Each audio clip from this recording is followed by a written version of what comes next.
आपको कोई कहे कि जो तुम्हें पता नहीं है उसके लिए कुछ करो, तो आप कहेंगे अभी पता ही नहीं तो क्या करें।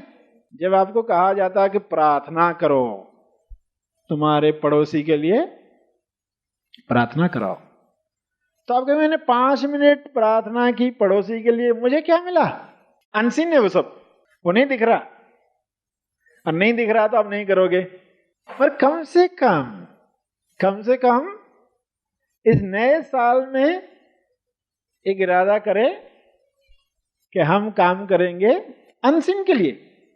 यानी जैसे बताया, एक प्रार्थना की, पड़ोसी को प्रमोशन चाहिए, आप जानते हैं, तो आपने प्रार्थना की उसको प्रमोशन मिल जाए, उसके दिव्य योजना के अनुसार प्रमोशन उसके लिए जरूरी है तो उसको मिल जाए।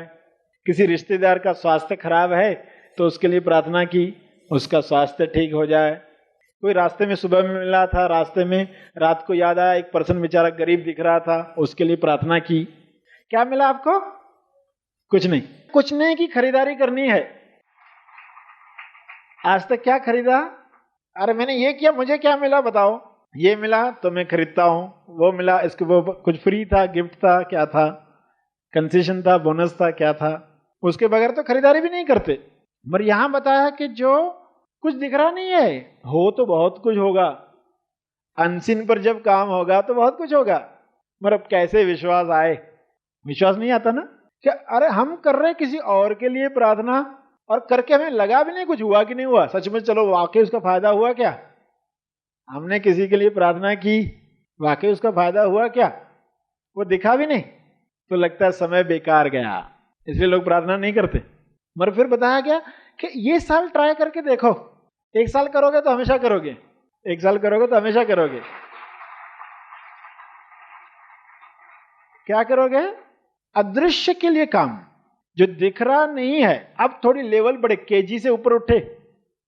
ऐसा नहीं कि हमें दिखाई दे तो ही हम सुनेंगे, तो ही हम प्रार्थना करेंगे। नहीं दिख रहा है, ठीक है चलेगा, हम फिर भी करेंगे। प्रार्थना क्या करती? ट्यूनिंग करती। जैसे कार है, उसमें रेडियो है, रेडियो में संगीत बजता है, रेडियो ट्यून्ड है तो कार बढ़िया चलती है रास्ते पर। मगर जैसे मिसट्यून हो गया तो फिर खरखर आना शुरू हो जाती है। ये जो खरखर आते ही हम फिर से जो ट्यूनिंग करते, प्रार्थना क्या करती? ट्यूनिंग। हमारे जीवन में सुबह से लेकर रात तक माया की बातों का प्रचार सुन सुन के, एडवर्टाइजमेंट सुन सुन के, लोगों की बातें, उनकी चुगली सुन सुन के, वो जो मिसट्यूनिंग हो रही है, हम भी वैसे मानने लग जाते कि लोग ऐसे हैं, लोग बुरे होते हैं, समय नहीं रहता है, पैसा कम होता है, पैसा आते ही दोस्ती टूट जाती है, ऐसा हो जाता है, भाई भाई नहीं रहता है, ऐसा कुछ हम मानने लग जाते हैं। तो प्रार्थना क्या करती है? ट्यूनिंग करती, बड़ा काम करती है, मगर हमें पता नहीं है क्योंकि अनसीन है।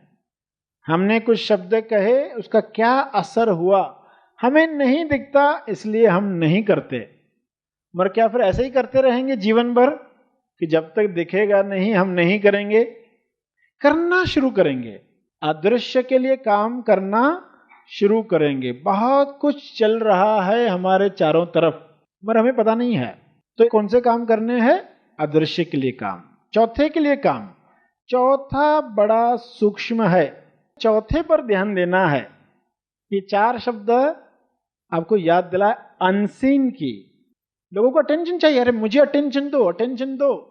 मगर जब अपने अंदर ही शक्ति का संचार होगा तो दूसरों से मांगना बंद कर दोगे, देना शुरू कर दोगे। जब भर जाओगे तो देना शुरू करोगे। तो जब आप देते हो तो लगता है गया, गया नहीं, अनसीन के लिए है, अदृश्य के लिए है। जब किसी को मदद करो, ऐसा कि मत सोचना मैंने पड़ोसी को दिया, कहना मैंने अदृश्य को दिया, मैंने चौथे को दिया, अनसीन को दिया। तो फिर एक नए ढंग का जीवन शुरू हो जाएगा। फिर तुम पूरी तरह खुल जाओगे, जिसको कहा गया मोक्ष। जब तक वो नहीं हुआ तो फिर से वही साइकिल, फिर से वही विचार, फिर से वही डर, वही जीवन।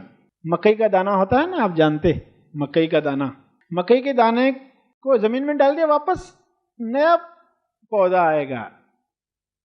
मकई के दाने को अगर आप चाहते हो कि अब इसे नया न आए, वही साइकिल न रिपीट हो, तो क्या करना होगा, उसको पॉपकॉर्न मशीन में डालना होगा, और गुरु वही काम करते।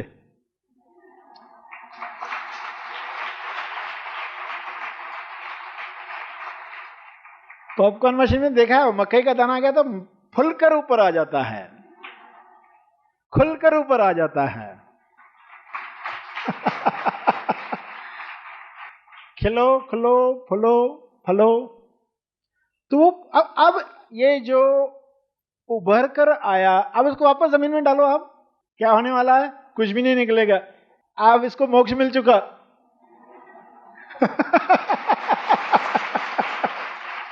तो वो जो पॉपकॉर्न मशीन में गया, वो जो फुल कर आया, यानी उसकी पूरी खिलावट हुई। जब तक ये पूरी खिलावट नहीं होती, कुछ तो कमी महसूस होती है, समाधान नहीं होता, संतुष्टि नहीं होती। और संतुष्टि के लिए हर एक काम कर रहा है, अंदर से कुछ बार बार आता है, कुछ खुले, कुछ हो अंदर हमारे। उस मशीन के द्वारा जब वो पॉपकॉर्न खुल जाता है, उसके पाप सब धुल जाते हैं।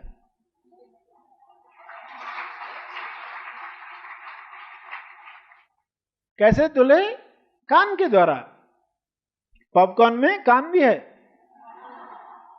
पाप सब कान के द्वारा धुल जाते हैं। तो कान का सही इस्तेमाल हो, सही श्रवण हो, सत्य का श्रवण हो, तो देखोगे कि गुरु का रोल जो हुआ सही हुआ।